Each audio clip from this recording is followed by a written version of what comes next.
Olá, começa agora mais uma edição do Inteiro Teor. Hoje vamos falar sobre proteção e cuidado, coisas que devem fazer parte de toda a atividade humana, principalmente nos ambientes de trabalho quando envolvem materiais de alguma forma perigosos. Continue com a gente e confira. TRF da Primeira Região garante indenização por danos morais a um agente de saúde exposto a produto tóxico sem equipamento de proteção individual. No IT Entrevista, o advogado Maurício Antunes, perito em segurança do trabalho, fala sobre a importância dos EPIs para o trabalhador. Acompanhe, é a partir de agora.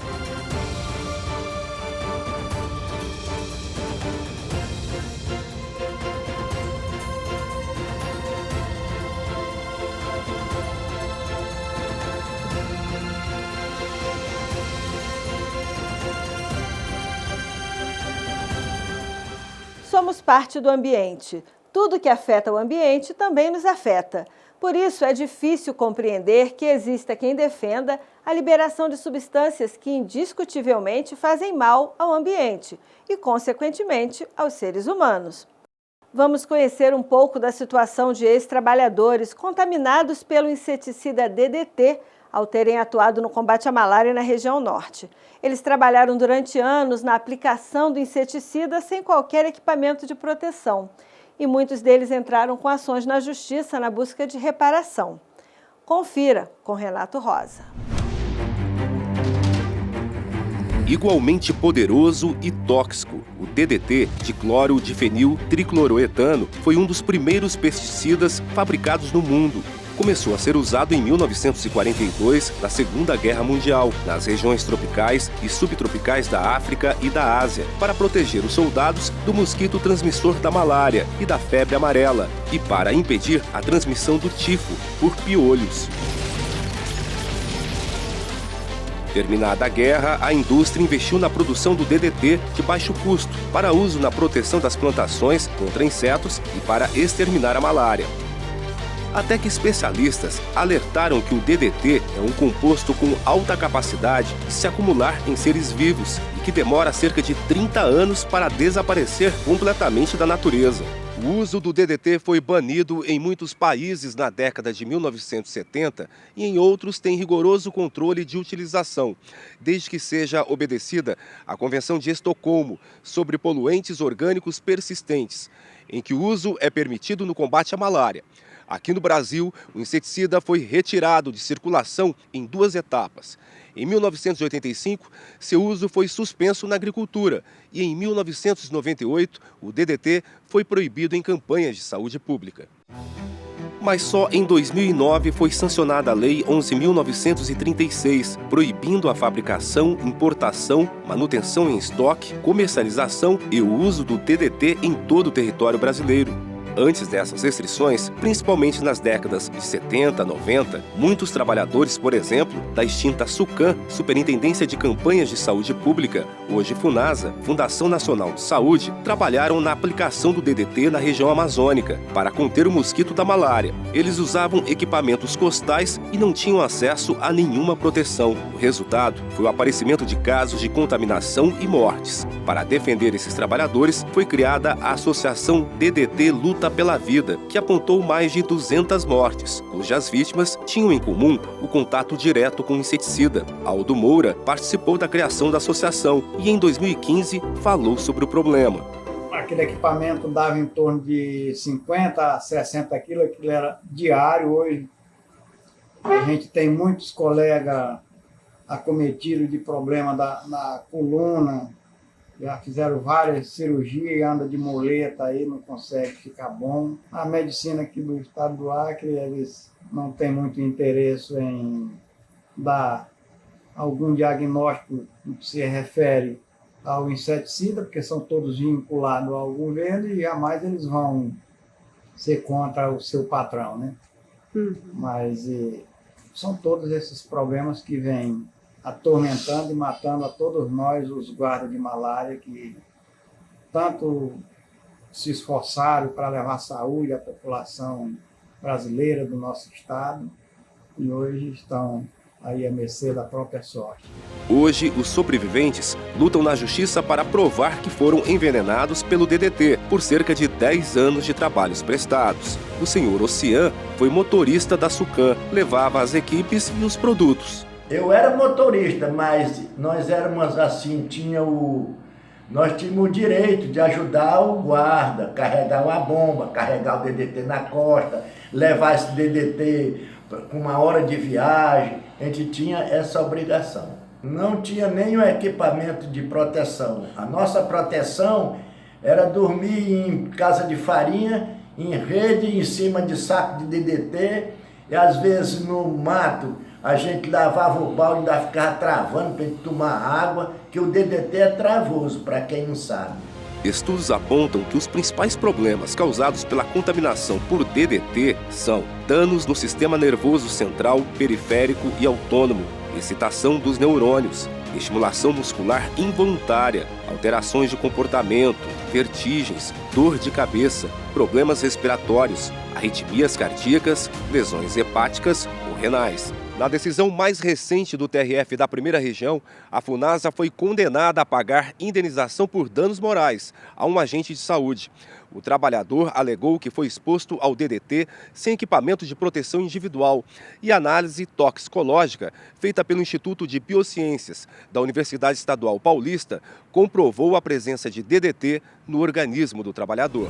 Ao analisar o caso, a desembargadora federal Daniele Maranhão destacou como é de amplo conhecimento o Estado brasileiro permitiu o uso do pesticida DDT pelos agentes de saúde, quando realizavam trabalho de campo no combate à dengue, à malária, à febre amarela e a outras doenças endêmicas da região amazônica, nas décadas de 80 e 90, sem ter empregado a diligência necessária no fornecimento de EPIs, equipamento de proteção individual, adequado para o manuseio dos produtos altamente tóxicos. No caso concreto, o Estado brasileiro, mesmo conhecendo, por informações antigas, o caráter lesivo e mesmo letal do DDT, em completa desconsideração à dignidade dos seus servidores, instrumentalizou-os como simples meio e objeto da ação estatal. Sendo assim, a relatora determinou que o autor do processo seja indenizado por danos morais, na quantia de R$ 3.000 por ano de exposição desprotegida ao DDT e a pesticidas igualmente tóxicos. Decisões como essa dão esperança ao seu Ossian. Ele aguarda o desfecho do seu processo na Justiça. Essa indenização, para mim, é muito importante, até demais, porque hoje em dia eu não posso pagar mais plano de saúde, que o plano de saúde está muito caro. Eu saí do plano de saúde. Hoje em dia tudo é dinheiro, se eu for para o médico é dinheiro, fazer exame é dinheiro, tudo. Eu vivo que eu estou doente e eu fico até precisando ir no médico para não ser um médico do governo, para conseguir uma consulta, é um sacrifício. E para mim é muito útil eu receber esse dinheiro. No âmbito do Poder Legislativo, algumas propostas em andamento também tratam dessa situação. Por exemplo, em outubro deste ano, a Comissão de Seguridade Social e Família da Câmara dos Deputados aprovou projeto de lei que fixa indenização de R$ 100.000 a ex-servidores da extinta Sucan, vítimas de intoxicação por inseticidas. Um benefício que deve ser estendido aos descendentes diretos ou cônjuges das vítimas já falecidas. Estima-se que 460 ex-servidores tenham direito à indenização. A proposta precisa passar por outras comissões. No ano passado, a Comissão de Constituição e Justiça da Câmara aprovou uma proposta de emenda à Constituição que prevê a concessão de plano de saúde a esses servidores. A PEC ainda precisa ser analisada por uma comissão especial. Desde o início da trajetória humana na Terra, o ser humano busca formas de amenizar os riscos de suas atividades. Desde as peles de animais para se proteger do frio e da chuva, até os equipamentos mais modernos utilizados nos dias de hoje. No IT Entrevista, o advogado Maurício Antunes fala sobre a legislação que protege o trabalhador. Eu converso com Maurício da Rocha Antunes, técnico em segurança do trabalho e também advogado. Seja bem-vindo ao nosso programa, Maurício. É um grande prazer, participar aqui do Inteiro Teor e com grande alegria que eu recebo esse convite. Nós mostramos uma realidade muito difícil dos trabalhadores contaminados pelo uso de DDT em campanhas antigas contra a malária e outras doenças. Como era a realidade do trabalho desses profissionais? Os agentes de controle de endemias, anteriormente eram chamados de guardas sanitários, Aqui na região as pessoas apelidaram até, né, carinhosamente com os mata-mosquitos, né? Eles atuam no nosso país, né, desde 1944, né, no controle dos mais diversos tipos de vetores. Esses profissionais, eles têm uma atividade, vamos falar assim, né, muito além daquilo que nós costumamos ver, né? Eles trabalham não só na aplicação, né, do até então inseticida, né, que era o DDT.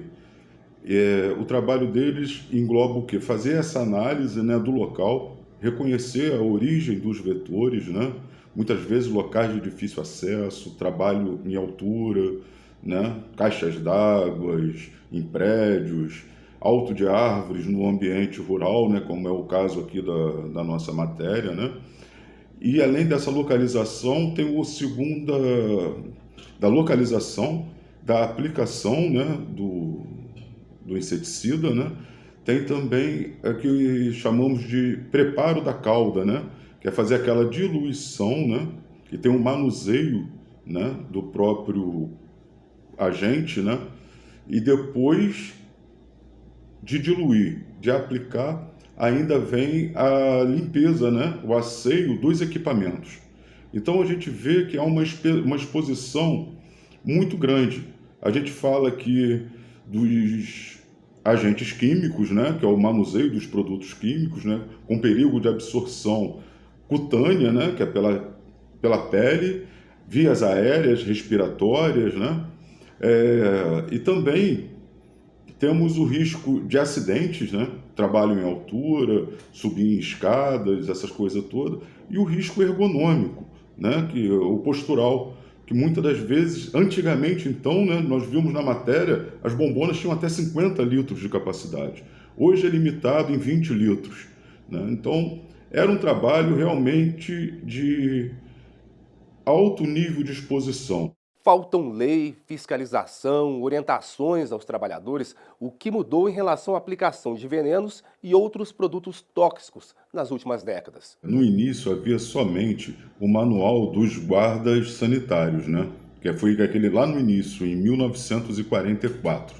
Mas ele só falava sobre procedimentos operacionais.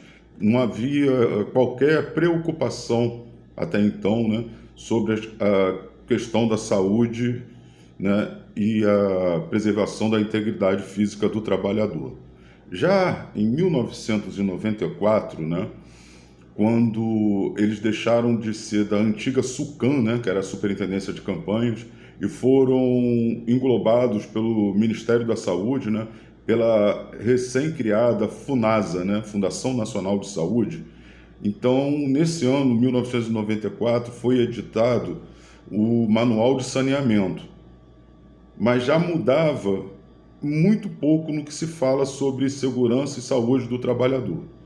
Hoje em dia, né, o trabalho mais recente que nós temos no ambiente, né, do Ministério da Saúde, com a preocupação específica, né, desses profissionais, né, dos agentes de controle de endemia, nós temos em 2019, né, que foi editado já pelo Ministério da Saúde, né, deixa eu até pegar aqui, ó, o Manual sobre Medidas de Proteção à Saúde dos Agentes de Combate a Endemias, entendeu? Só em 2019 que tem esse manual, já digamos assim, com foco exclusivo, né, na detecção dos riscos ocupacionais inerentes a essa função, né, e as formas de controle. Se o trabalhador não tem acesso ao equipamento de proteção, qual a orientação? O empregador que não fornece o EPI adequado ao seu trabalhador, ele está cometendo uma grave falta, né?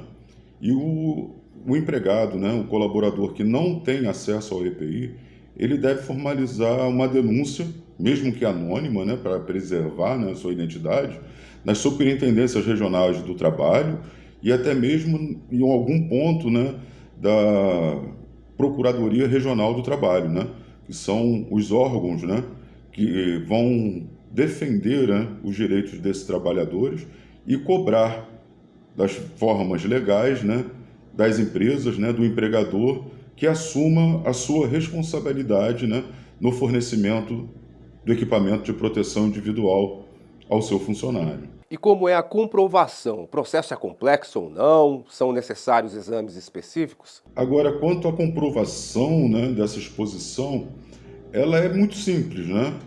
Porque trata-se de uma responsabilidade objetiva do empregador, né?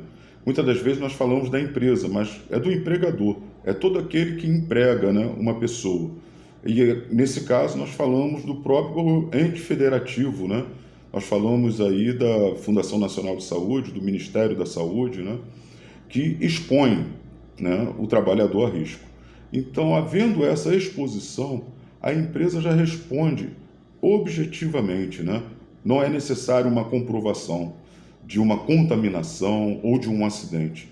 Só a exposição ao agente, né, já é satisfatória, digamos assim, né, para que se possa requerer, muitos casos, a aposentadoria especial, né, por exposição a agentes nocivos, né, muitas das vezes a indenização quando há uma contaminação, quando há um acidente, né, porque não podemos esquecer que a doença ocupacional, né, ela é equiparada a acidente de trabalho.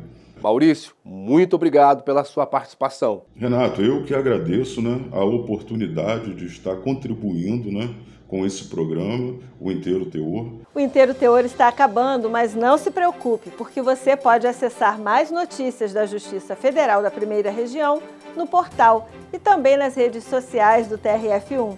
Muito obrigada por sua companhia e eu te espero no próximo Inteiro Teor. Tchau!